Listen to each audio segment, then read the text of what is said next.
Passe sua vida aqui desenvolvendo um relacionamento próximo, íntimo e estreito com Jesus. Ele não morreu por nós para que pudéssemos ter uma religião. Ele morreu por nós para que pudéssemos ter um relacionamento com Ele.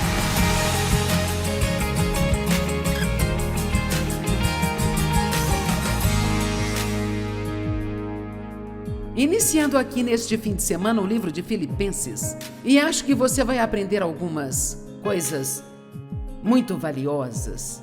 Antes de tudo, deixe-me dizer que Jesus era um homem de muitas dores e acostumado com o sofrimento. Mas ele tinha uma alegria profunda acima de qualquer coisa que o mundo poderia oferecer. Antes de enfrentar a terrível morte na cruz do Calvário, ele falou aos discípulos e disse: estas coisas tenho dito a vocês para que a minha alegria possa permanecer em vocês e que sua alegria seja completa. Ele disse: eu estou lhes dizendo estas coisas porque eu quero que vocês tenham alegria, e não qualquer tipo de alegria, mas a minha alegria. João 10:10 é um dos meus favoritos. O ladrão veio apenas para roubar, matar e destruir, mas eu vim para que vocês possam ter e desfrutar sua vida. Então deixe-me perguntar, e você não precisa me dar nenhuma resposta, mas apenas para te fazer pensar: quantos aqui realmente estão desfrutando sua vida?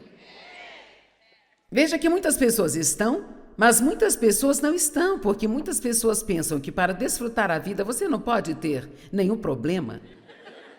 E muito mais do que dinheiro, tudo aquilo que você quer.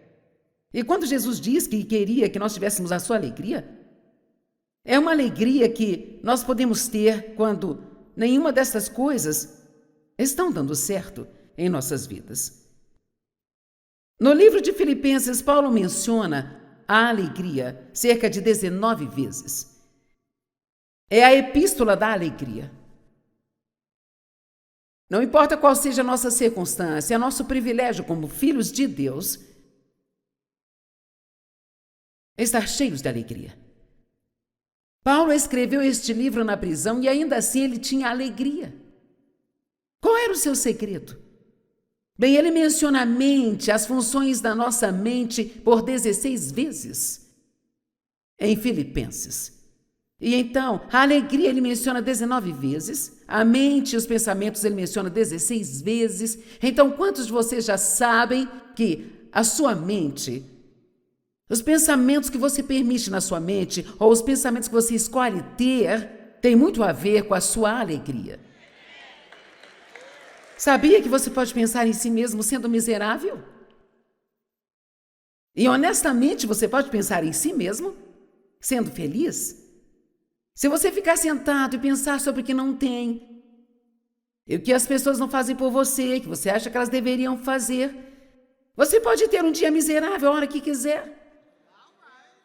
Levante-se e comece a pensar nas coisas erradas e você será tão miserável quanto quiser, se sentindo mal consigo mesmo. E o diabo chegará na sua festa e vai achar tudo maravilhoso. Ou você pode dizer: não, eu não vou pensar nisso, porque eu sei que os meus pensamentos vão afetar as minhas ações e os meus pensamentos vão afetar o meu humor. Eu não vou dar ao diabo nem mais um dia na minha vida. Então eu vou pensar no que as pessoas fazem por mim, mas eu vou pensar naquilo que eu tenho, não no que eu não tenho. E uma coisa que eu sempre tenho é Jesus na minha vida. E se eu o tiver, então eu não preciso de coisa alguma para me fazer feliz. Nós precisamos realmente lembrar e sermos lembrados de que o nosso tempo aqui na Terra é tão curto, tão curto. Não vamos dar muito crédito a ele.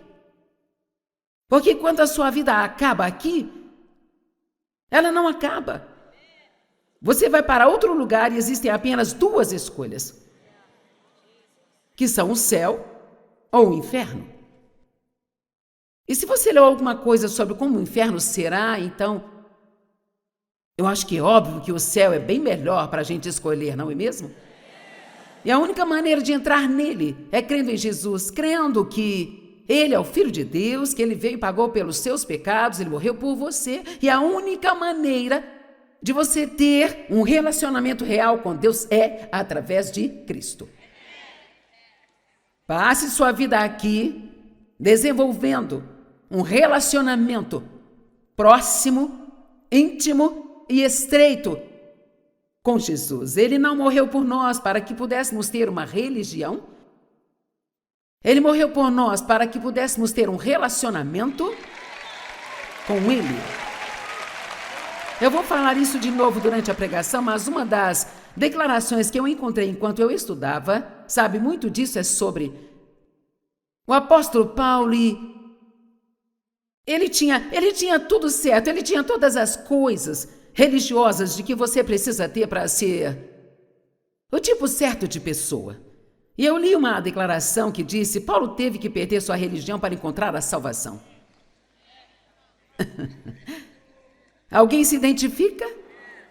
Às vezes somos tão religiosos e pensamos que estamos fazendo tudo certo. Eu não aguento quando eu pergunto às pessoas se elas são salvas, elas dizem: eu vou à igreja. Você pode sentar numa igreja todos os dias, isso não te faz ser um cristão, assim como se sentar na garagem não te faz ser um carro.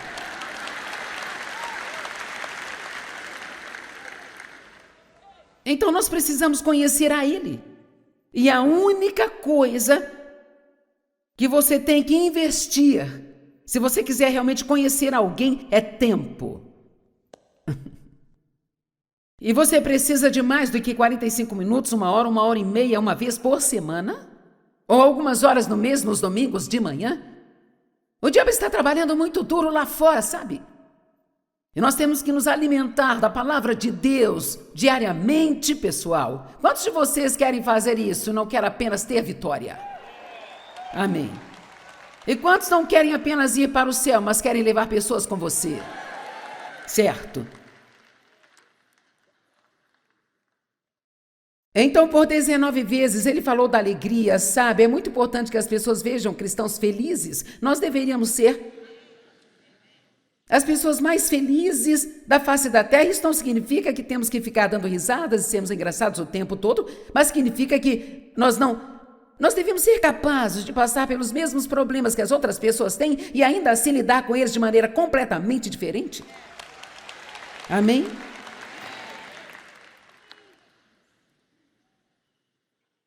A alegria do Senhor é a minha força. O diabo não quer suas coisas, ele quer a sua alegria. Então Paulo escreveu este livro enquanto estava na prisão. Foque nisso enquanto passamos por Filipenses.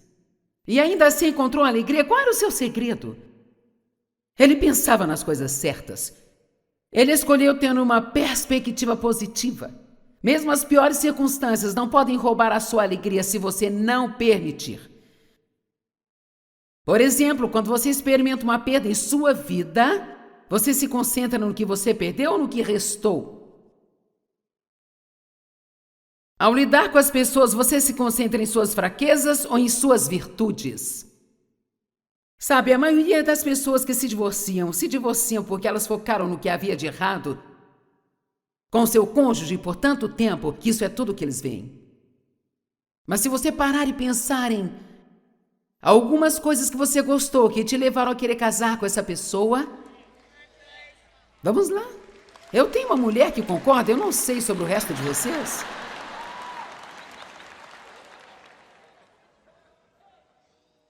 Ao olhar para si mesmo, você se concentra em todas as suas falhas e fraquezas e no que há de errado com você? Ou você se concentra na misericórdia e no perdão de Deus e que cada dia é um novo dia e que as misericórdias dele se renovam a cada dia? A nossa alegria ou a falta dela leva uma mensagem ao mundo e a Bíblia diz que nós somos a luz do mundo. Vamos para Filipenses capítulo 1, versos 1 e 2. Paulo e Timóteo, servos de Cristo Jesus, a todos os santos em Cristo Jesus que estão em Filipos, juntamente com os bispos e diáconos. A vocês graça e paz da parte de Deus nosso Pai e do nosso Senhor Jesus Cristo. Normalmente você pensaria que não tiraria nada de um cumprimento, então nós demos os cumprimentos e na verdade nunca pensamos no que eles dizem. Mas há lições Só neste cumprimento aqui? Primeiramente, eu quero que você repare que Paulo não se chamou por um título extravagante, sabe? Ele disse, esta carta é de Paulo e Timóteo e nossa identidade é de servos de Cristo Jesus. Ele não se chamou de reverendo ou bispo, doutor ou... Sabe? E eu não estou diminuindo isso, sabe? São títulos de honra e eu acho que isso é bom, mas eu acho interessante que Paulo não se intitulou de nenhuma dessas coisas. Veja, às vezes quando as pessoas chegam a uma posição de liderança, elas começam a pensar mais alto sobre si mesmas do que deveriam pensar. E começam a se enxergarem como superiores e já não como servos. Eu acho que qualquer um em liderança precisa falar consigo mesmo todos os dias e se lembrar de que você não é nada sem Cristo Jesus e que você só está na posição em que está porque Deus te colocou nela e que Ele pode tirá-lo daí quando Ele quiser.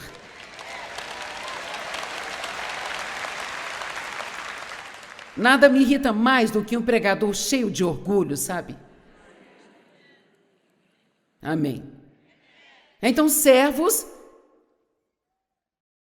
do Senhor Jesus Cristo é exatamente o que nós devemos ser. Eu quero compartilhar que eu tive uma oportunidade muito boa para praticar a minha serventia na semana passada. E o Dave me deu esta oportunidade.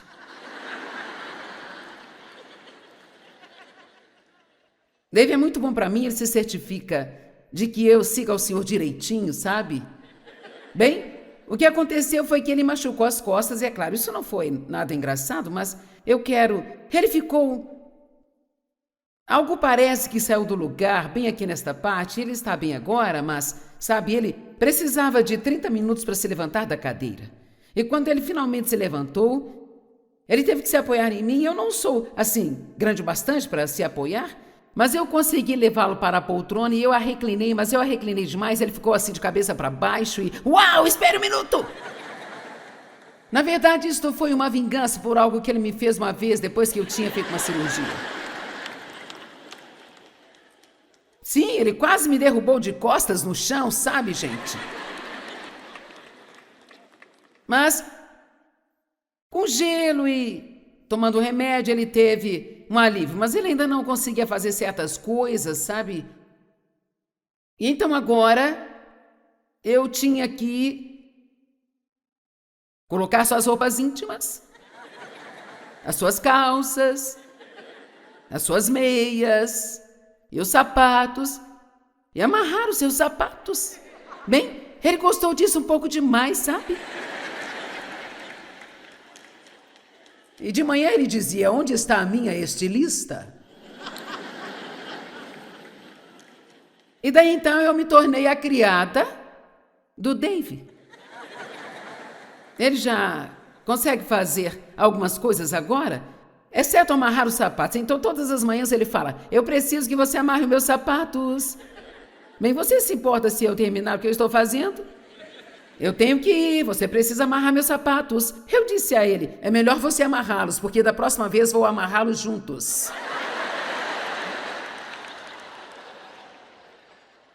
Agora só eu e Dave para fazer uma coisa dessas. Mas quando ele estava com muita dor, foi muito engraçado, porque quando ele andava, ele fazia assim, ó. E ele mal podia se mover. Bem, eu sinto muito, mas eu tive que rir. Sabe, era tão... Eu não queria ser ruim, mas adivinha, era muito engraçado. E eu não... Contarei isso para todo mundo, mas vocês são família, sabe? Dave estava com tanta dor que ele disse uma palavra feia. 52 anos de casamento, eu nunca vi esse homem fazer isso. Eu chamei as crianças e disse, papai está xingando, gente.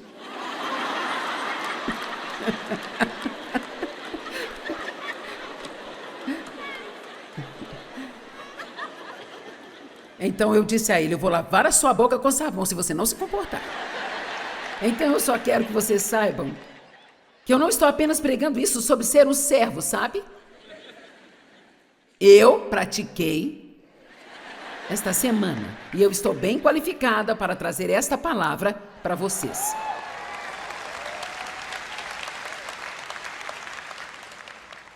Ok, mas agora é sério. Eu quero que você preste bastante atenção ao que eu quero dizer hoje sobre os outros. E servir aos outros e não ser autocentrado ou focado em si mesmo ou egoísta. Eu acredito de todo o coração que é impossível ser egoísta e ser feliz, sabe?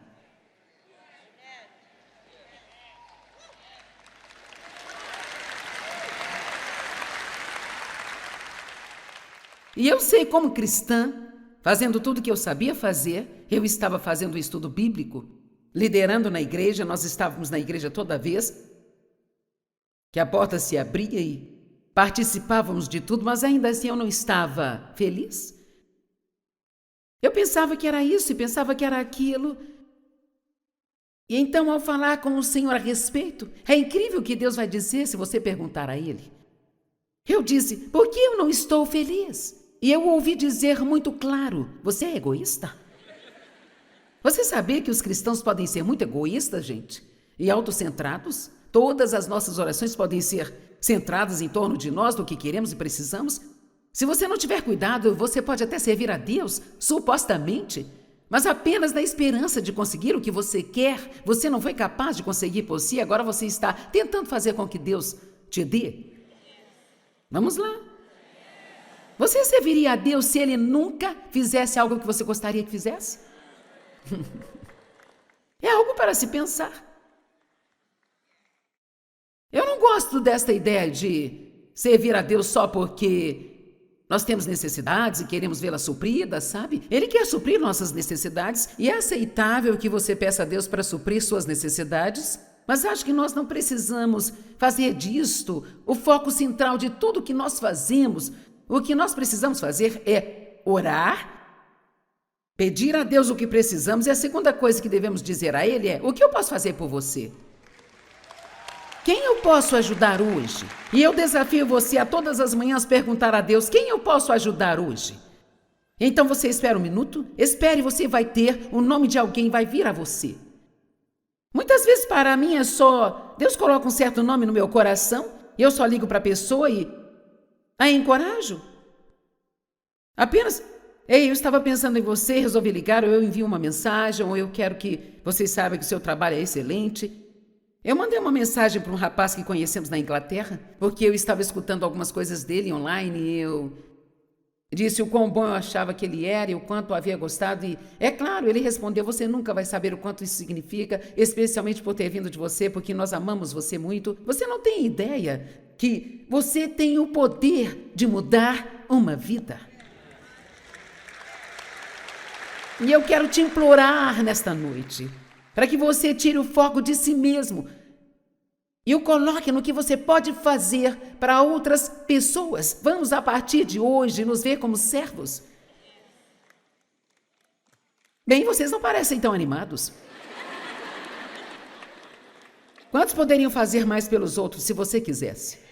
Certo. Bem, eu acho que é hora de pararmos de ensinar sobre as coisas e começarmos a fazer as coisas. Amém? Então Paulo se chama de servo. Mas você não pode servir a Deus e não servir as pessoas. Veja, eu acho que é isso que é uma revelação chocante. Nós achamos que estamos servindo a Deus só porque cantamos algumas músicas e colocamos algum dinheiro no saco de ofertas e ouvimos um sermão. Mas, pessoal, servir a Deus significa servir as pessoas. Tudo em Jesus é sobre pessoas. Jesus realmente ama as pessoas. Amém? Veja, Paulo sabia de algo que nós precisamos reconhecer aqui hoje, sabe? E ele sabia que ele não pertencia a si mesmo. Ele disse: eu não sou meu, eu fui comprado por um preço. Sabe, quando dizemos nós fomos redimidos, sabe o que significa? Jesus nos comprou de volta do diabo com o seu sangue. Literalmente estávamos sob o poder e engano do diabo que estava arruinando as nossas vidas, e Jesus nos comprou com a sua morte, seu sangue derramado e a sua ressurreição. E a Bíblia diz que você não é seu, você foi comprado por um alto preço. Mas eu me pergunto, quantas pessoas realmente pensam assim? Eu não pertenço a mim mesmo. Eu pertenço a Deus. Agora, claro, você pode tomar suas próprias decisões, você pode fazer tudo o que quiser, mas se nós realmente queremos estar com Deus e ter com Ele o tipo de relacionamento que Ele quer ter conosco, nós temos que parar de pensar, bem, eu posso fazer tudo o que eu quiser. Sim, você pode, mas não vai gostar do resultado, sabe? E é tudo sobre render-se. E a qualquer pessoa que quer ter uma caminhada próxima com Deus, eu posso te garantir, você não vai ter tudo que você quiser. E você precisa ser feliz a si mesmo. Agora, imagine por quanto tempo você vai viver. Sabe, quando você tem 20 anos, você acha que tem todo o tempo do mundo? Você quer isso, quer aquilo, você quer algo mais, você nem sente medo dos pensamentos sobre a morte, porque, meu Deus, você tem tanto tempo para viver, tantas coisas para fazer e, sabe, quando você tiver 50 anos, e quando você tem 20, nem pensa que vai chegar aos 50. Então, de repente, sem perceber, você já tem 50 anos e fez a maioria das coisas que queria fazer e tem a maioria das coisas que queria ter. Então, aos 60 anos, você percebe que todas as coisas que você queria quando tinha 20, 30 ou 40 anos, realmente não são tão importantes assim. Então, quando você tiver 70 ou 75 ou mais,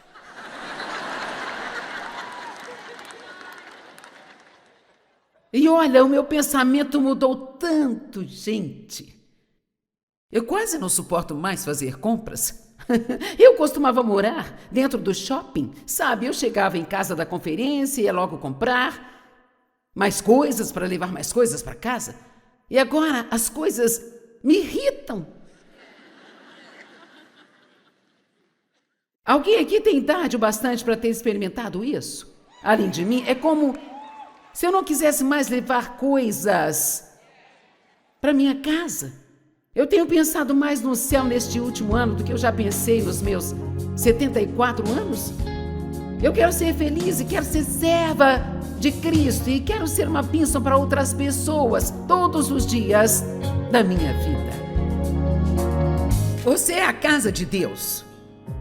Eu sou a casa de Deus. Deus vive aqui dentro. E Ele vive em você através do Espírito Santo. E os dois principais títulos do Espírito Santo são o Consolador e o Ajudador. Então, se o Espírito de Deus está vivendo em nós, como não vamos querer ajudar?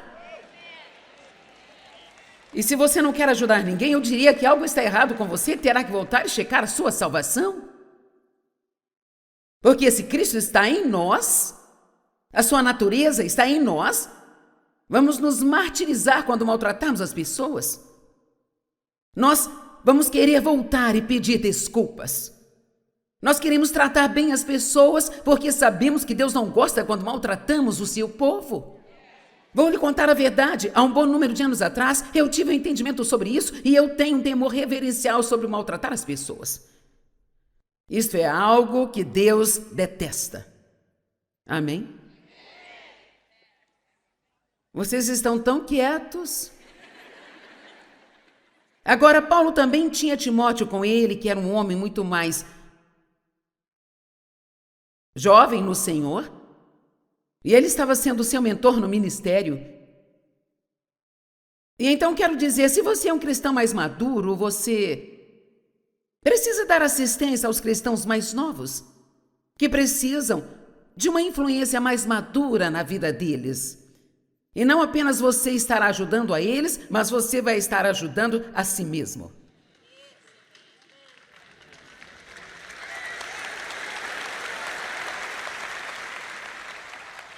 E ser mentor não significa ter alguém que vai te perguntar sobre todos os movimentos que deve fazer e agora você tem alguém em quem mandar o tempo todo. Significa que você o ensina não somente pela palavra, mas pelo exemplo de como devem viver. Paulo quase sempre começava seus cumprimentos com este termo: graça e paz sejam com vocês. E olha, eu poderia fazer uma série de 4 partes sobre isso. Porque você não pode ter paz se você não entender a graça. E a graça é o favor imerecido de Deus, mas também é o poder do Espírito Santo em nossas vidas, para se realizar através de nós, que nunca poderíamos fazer por conta própria com qualquer quantidade de esforço. Noutras palavras, é basicamente, sem mim vocês não podem fazer nada. Portanto, se aprendermos a falar com Deus sobre tudo e pedir que Ele esteja envolvido em tudo e para nos fortalecer em tudo, como eu disse mais cedo, ore o tempo todo durante o dia. Deus, me ajude a colocar minhas lentes de contato. Eu pensei numa manhã, isso é bobagem, não preciso orar para as minhas lentes de contato. E eu não orei.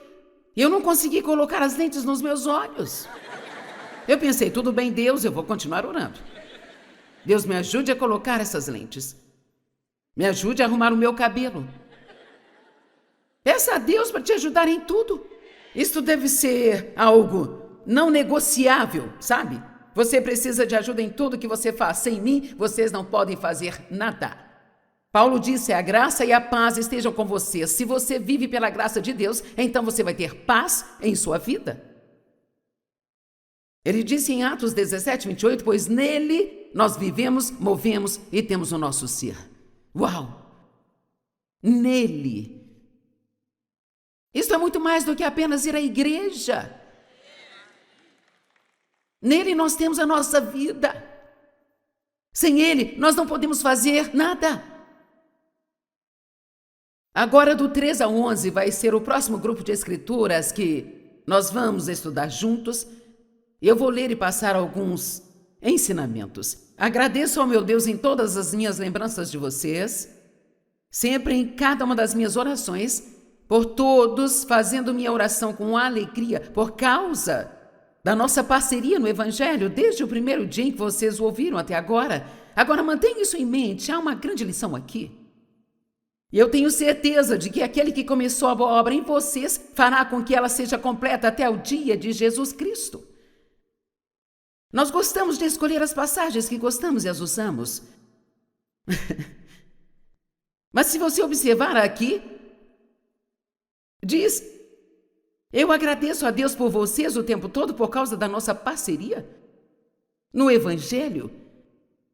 Paulo compartilhou a sabedoria espiritual com eles e eles apoiaram a Paulo em seu ministério para que essa palavra fosse levada a outras pessoas. E ele disse, falando do que ele havia acabado de dizer, e eu tenho certeza de que aquele que começou a boa obra em vocês é capaz de completá-la até a vinda de Cristo. Eu creio que, se formos mesquinhos e tudo que fizermos é pegar, pegar e pegar, nós vamos chegar a um ponto em que nós não vamos mais crescer espiritualmente.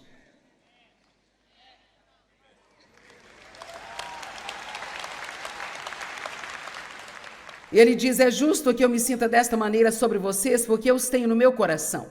Porque todos vocês são co-participantes comigo da graça e também da minha prisão, e na minha defesa e confirmação do Evangelho. Porque Deus é minha testemunha, como eu anseio por todos vocês. Se você ouvir algumas das palavras de Paulo, ele amava aquelas pessoas. Ele não era apenas alguém que queria dizer aos outros o que fazer, ou o grande apóstolo que vem à cidade e todo mundo adora. Ele diz, eu vim para servi-los, eu anseio por vocês, eu tenho um sentimento no meu coração por vocês. Você precisa estar debaixo de uma liderança que se importa com você. Pessoas que realmente te amam, que oram por você, que realmente querem ver você ser aquela pessoa que Deus quer que você seja. Amém? E se você não tem esse tipo de liderança, eu continuaria procurando até encontrar alguém que não vá apenas me dizer o que fazer, mas que vai me amar. Amém? E a minha oração que o amor de vocês possa abundar. Pessoal, nós falaremos sobre isso. E que vocês possam aprovar o que é excelente. Nós falaremos sobre isso. E que sejam puros e sem culpa.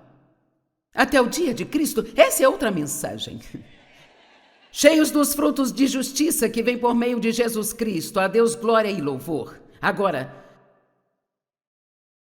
Paulo era muito grato pela parceria do povo em ajudá-lo a espalhar o evangelho, sabe? Também temos parceiros e falamos com vocês mais cedo sobre isso Ele agradecia a Deus por eles todas as vezes que orava, assim como oramos pelos nossos parceiros de ministério. Isso impressiona até a mim, mas quando ele diz que eles se tornaram parceiros com ele da primeira vez que eles ouviram o Evangelho. E eles continuaram até o presente dia, ou seja, quando Paulo estava escrevendo. Então Paulo não tinha que tentar convencê-los a ofertar. Eles estavam tão entusiasmados com o que tinham ouvido. Sabe, talvez estejamos um pouco acostumados demais com Jesus. Talvez nós precisemos ser atualizados a respeito do que nós realmente temos. Meu Deus! Seus pecados foram completamente perdoados e também lavados. Você foi justificado, como se nunca tivesse pecado. Seu nome está escrito em um livro chamado Livro da Vida. Jesus está no céu preparando um lugar para você, para que onde Ele estiver, você possa estar também.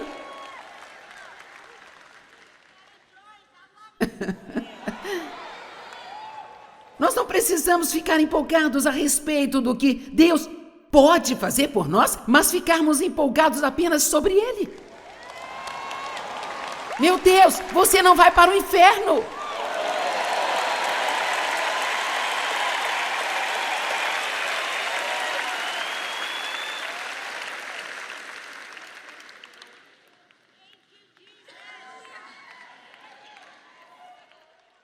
Então Paulo era muito agradecido a estas pessoas.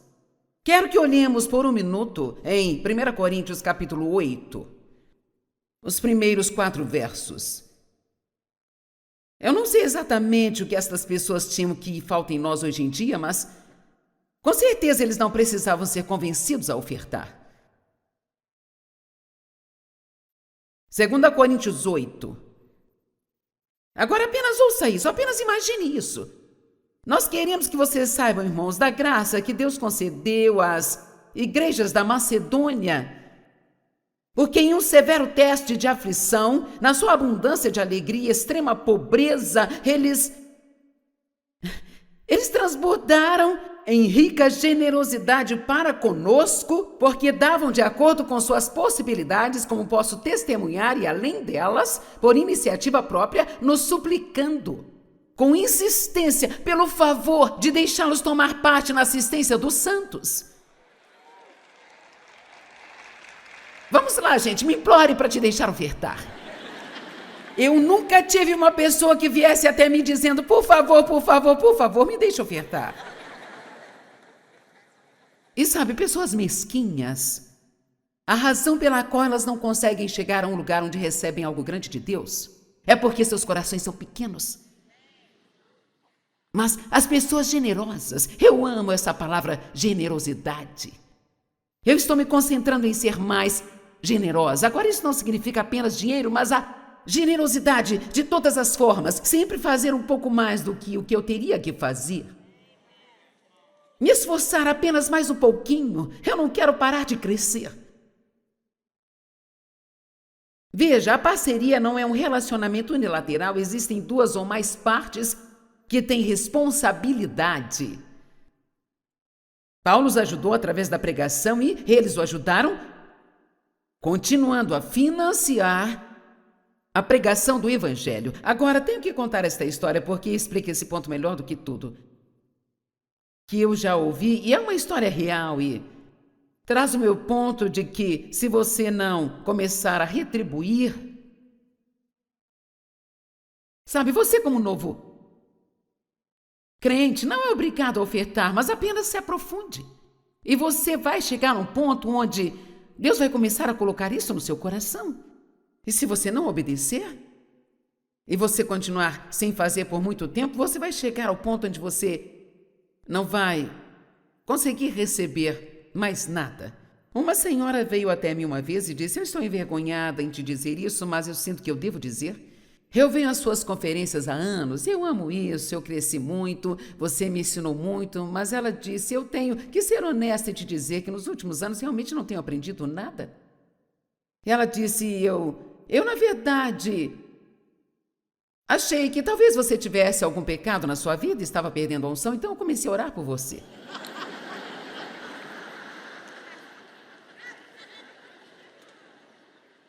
Agora, pessoal, isso acontece o tempo todo, eu não estou aprendendo mais nada aqui, sabe? Eu acho que eu vou tentar uma nova igreja para conseguir algo.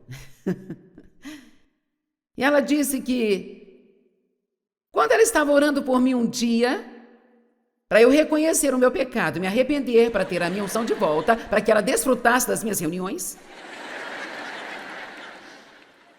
E Deus falou com ela, não há nada de errado com a Joyce, a razão pela qual você não está recebendo nada é porque você está tão cheia que não há mais lugar para mais nada. E até que você comece a colocar algo para fora, você não vai receber mais nada. Vamos lá. Vamos lá, pessoal.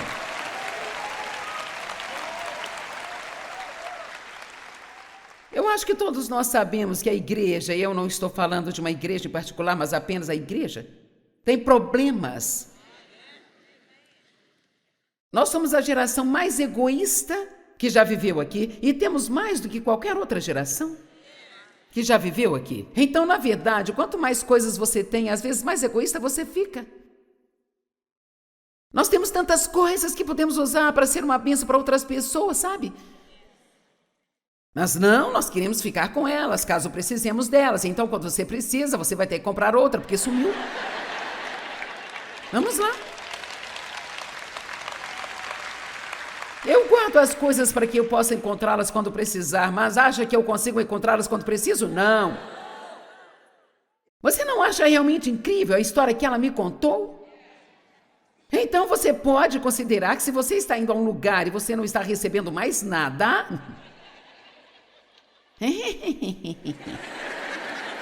Sim, vamos, eu amo risos culpados, sabe? Você não está recebendo mais nada, talvez você precise começar a falar com Deus. Bem, talvez você queira fazer uma mudança aqui, você não quer que eu vá receber, você quer que eu dê? Ei, quando foi a última vez em que você escreveu um bilhete para o seu pastor dizendo o quanto você aprecia todo o trabalho duro que ele faz? Quando foi a última vez que você deu a ele um vale para levar a família para almoçar? Ou quando foi a última vez que você deu a uma mãe solteira da sua igreja um vale e disse a ela, vá almoçar com seus filhos? Não me diga que você quer que Deus te mostre qual é o seu ministério. Eu acho que às vezes as pessoas que oram assim estão apenas procurando uma plataforma. Existem oportunidades para ministrar em todos os lugares que você vá. Tudo o que você precisa fazer é fazer. E ouça, a razão pela qual eu estou te dizendo isso é porque você vai ter muito mais alegria. Honestamente, é muito mais abençoado dar do que receber, gente. Porque nada é melhor do que a alegria. Vamos, Paulo falou sobre a alegria 19 vezes nesta epístola. Ele quer que as pessoas sejam felizes.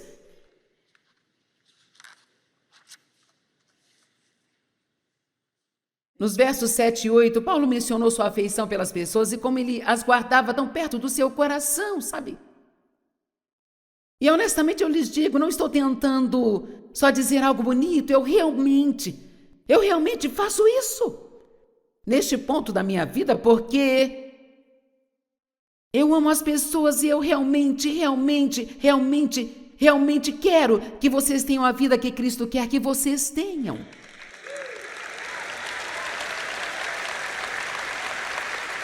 Porque um pecador miserável é uma coisa, mas um santo miserável é uma confusão total. Amém? Eu quero que nós vivamos somente para glorificar a Deus. A igreja poderia brilhar tão reluzentemente e levar tantas pessoas perdidas para um relacionamento com Cristo se nós tirássemos o foco de nós mesmos por tempo suficiente, sabe? Para olhar ao nosso redor e entender que em todo lugar que você vá, tem pessoas feridas.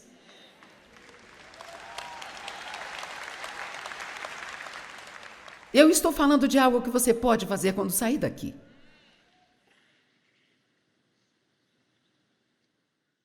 E então Paulo diz: eu oro para que o amor de vocês abunde cada vez mais. Tem tanta coisa nesta declaração, porque sabe o que isso diz? Eles já andavam em amor e ele estava orgulhoso deles, mas ele disse: eu quero que seu amor abunde. E ele está dizendo: eu sei que vocês estão andando em amor, mas eu quero que vocês cresçam no amor. Uma das piores coisas que nós podemos fazer é sermos complacentes e satisfeitos com as nossas coisas. Bem, eu estou muito bem.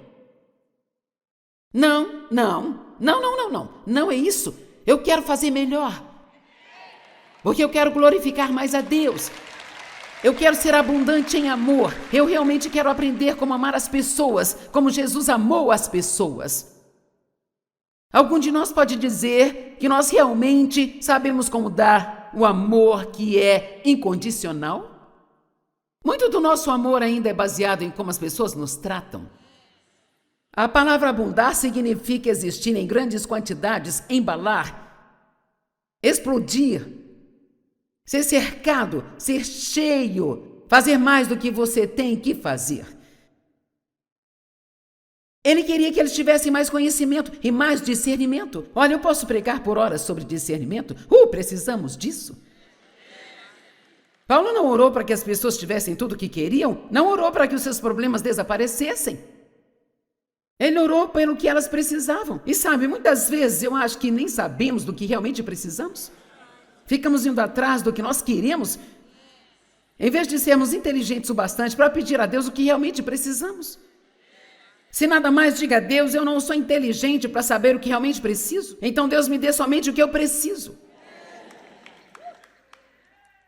E se o que eu preciso não é o que você quer, por favor, não me dê isso. E ele orou para que eles aprendessem a apreciar e aprovar o que era excelente. Como as pessoas excelentes se comportam?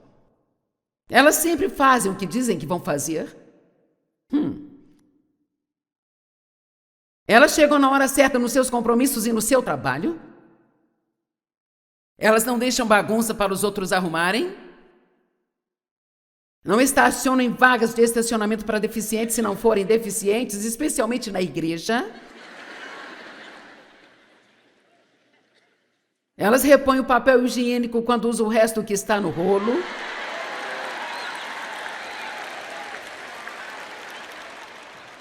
Eles não deixam pingar no assento de um banheiro público e deixam lá para outra pessoa se assentar. Eu odeio isso. Quando usam o último lenço de papel, vão buscar outra caixa. Se recebem troco a mais ao pagar uma conta, eles devolvem. Elas colocam seu carrinho de compras no espaço marcado nos supermercados.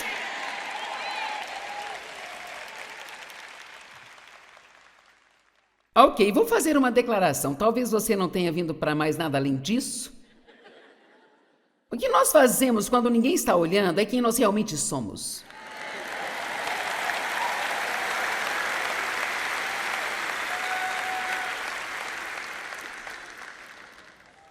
Veja, eu estou dizendo... eu tenho muito para dizer e não tenho tempo. Nós precisamos ter mais do temor reverencial de volta. Não um medo de que Deus nos machuque, mas um temor reverencial que diz que não importa o que eu faça ou onde eu esteja, Deus está vendo. Deus vê tudo aquilo que fazemos, todas as coisas. Então, não seja excelente só para fazer alguém perceber o quão excelente você é. Seja excelente porque você serve a um Deus excelente. Amém? E sabe, eu disse a Deus que eu quero crescer mais nisso. Eu não posso pregar algo e não orar e viver isso. E é surpreendente todas as pequenas coisas que nós fazemos. Como um trabalho pela metade, vamos para longe, sabe? E eu ouvia no meu coração: volte e faça certo. Não havia ninguém além de mim. Não preciso dobrar a toalha direito, são minhas toalhas, eu posso enrolar e enfiar na gaveta. Não, volte e faça isso direito. Vamos lá. Joyce, eu estava esperando uma palavra hoje à noite.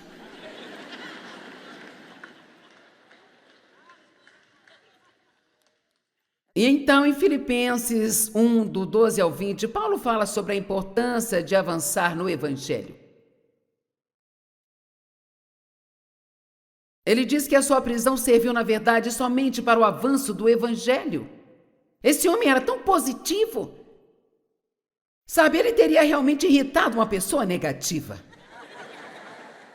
Veja, ele estava preso, sendo espancado várias vezes, com fome, teve que se esconder, abandonado por todos em seu primeiro julgamento. Mas sabe o que ele disse quando todos o abandonaram em seu primeiro julgamento? Deus, eu oro para que você os perdoe. Eu sei que você vai cuidar disso. Ele não se preocupou com o que as pessoas fizeram a ele. Ele orou por elas e deixou que Deus cuidasse daquilo. Com quantas coisas nos preocupamos que podemos entregar a Deus e continuar com a nossa vida sem deixar que aquilo nos faça infelizes? Vamos lá. Bem, você não me tratou direito. Você não me tratou bem.